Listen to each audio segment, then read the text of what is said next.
Coffee పౌడర్‌తో cake అయితే prepare చేశాను. చాలా సాఫ్ట్‌గా, టేస్టీగా కూడా ఉంది. కేక్ ప్రిపేర్ చేయడం చాలా కష్టం అనుకుంటాం. ఒక ప్రాసెస్‌లో చేస్తే చాలా ఈజీగా ఉంటుంది. నేనైతే ముందుగా కేక్ టిన్‌ని రెడీ చేసుకుంటాను. కేక్ టిన్‌కి ఆయిల్ అప్లై చేసుకొని, బటర్ పేపర్ అయితే పెట్టుకొని పక్కన పెట్టేశాను. చిన్న బౌల్ తీసుకున్నాను. రాళ్ళ గిన్నెలో 1 కప్ మైదా పిండి అయితే తీసుకొని, చిటికెడు సోడా ఉప్పు, హాఫ్ స్పూన్ బేకింగ్ పౌడర్ అయితే యాడ్ చేశాను. బేకింగ్ పౌడర్ అయితే కన్ఫర్మ్‌గా యాడ్ చేయాలి. వీటన్నిటిని అయితే ఇలా జల్లించుకున్నాను. ఈ డ్రై ఇంగ్రీడియెంట్స్ అయితే పక్కన పెట్టేసుకున్నాను రెడీ చేసి. మిక్సీ జార్‌లో కప్ వరకి షుగర్ తీసుకున్నాను. పావు కప్పు సన్‌ఫ్లవర్ ఆయిల్ అయితే తీసుకున్నాను. ఫ్లేవర్ లేనిది తీసుకోవాలి ఆయిల్ అయితే. హాఫ్ కప్ పెరుగు యాడ్ చేశాను. దగ్గర వెనిలా ఎసెన్స్ ఉంది. 1 స్పూన్ అయితే యాడ్ చేసుకున్నాను. దగ్గర లేకపోతే ఇలాచీ పౌడర్ యాడ్ చేసుకోవచ్చు. వీటన్నిటిని పల్స్ మోడ్‌లో గ్రైండ్ చేసుకోవాలి. ఇలా క్రీమీగా వస్తుంది. వెట్ ఇంగ్రీడియెంట్స్ కూడా రెడీ చేసేసుకున్నాను.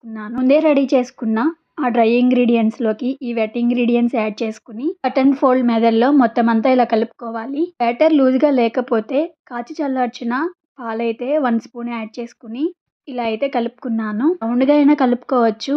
లేకపోతే కట్ అండ్ ఫోల్డ్‌లో అయినా కలుపుకోవచ్చు. నా దగ్గర బీటర్ అయితే లేదు. ఇలా విస్కర్‌తోనే కలిపేసుకున్నాను. స్పూన్‌తో అయినా కలుపుకోవచ్చు. ఇలా రెడీ చేసుకున్న ఈ బ్యాటర్‌ని అయితే సెపరేట్ చేసుకున్నాను. వేరే ఒక చిన్న బౌల్‌లో కాచి చల్లార్చిన పాలు తీసుకున్నాను. 2 ప్యాకెట్స్ అయితే ఇక్కడ కాఫీ పౌడర్ యాడ్ చేశాను. మీ దగ్గర బ్రూ ఉంటే అదైనా యాడ్ చేసుకోవచ్చు. కాఫీ పౌడర్ అయినా యాడ్ చేసుకోవచ్చు. పాలు, ఈ కాఫీ పౌడర్ మొత్తం అంతా కలిసేలా తిప్పేసుకున్నాను. ఇలా కలుపుకున్న ఈ కాఫీ మిల్క్‌ని ముందుగా సెపరేట్ చేసుకున్నా కదా, ఆ బ్యాటర్‌లో అయితే యాడ్ చేసుకొని మొత్తం అంతా కలిసేలా కట్ అండ్ ఫోల్డ్ మెథడ్‌లో ఇలా కలిపేసుకున్నాను. వైట్ బ్యాటర్‌లో కూడా ఇలా 1 స్పూన్ పాలు యాడ్ చేసుకొని మళ్ళీ కలుపుకున్నాను. ముందుగా రెడీ చేసి పెట్టుకున్న కేక్ టిన్‌లోకి ఫస్ట్ అయితే 1 స్పూన్ వైట్ బ్యాటర్‌ని యాడ్ చేసుకున్నాను. ఆ తర్వాత అయితే కాఫీ పౌడర్‌తో బ్యాటర్ అయితే రెడీ చేసుకున్నా కదా, అది కూడా యాడ్ చేసుకున్నాను.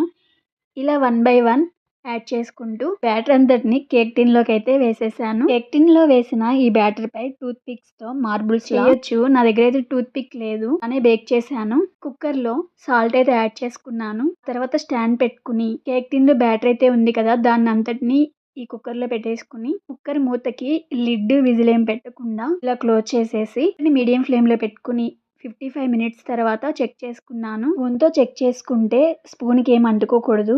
అప్పుడు బేక్ అయినట్లే. 50 మినిట్స్ తర్వాత చెక్ చేస్తే కేక్ అంతా బేక్ అయింది. పైన మాత్రం కొంచెం బేక్ అవ్వలేదు. అందుకే మళ్ళీ ఒక 5 మినిట్స్ పెట్టాను. కానీ సెకండ్‌కి చెక్ చేస్తూనే ఉన్నాను ఎక్కడ అడుగంటుతుందా అని. అంతా బేక్ అయిపోయిన తర్వాత ఆఫ్ చేసి బయటికి తీసేసాను. ఆ తర్వాత పూర్తిగా చల్లారిన తర్వాత ఇలా ప్లేట్‌లోకి అయితే తీసుకున్నాను. చాలా సాఫ్ట్‌గా, టేస్టీగా ఉంది. ఇక్కడ కాఫీ పౌడర్‌తో చేసినా కూడా కోకో పౌడర్‌తో చేసినట్లే ఉంది. డిసెంబర్ 31కి ఇలా ఒకసారి ట్రై చేయండి. అలా చాలా బాగుంటుంది.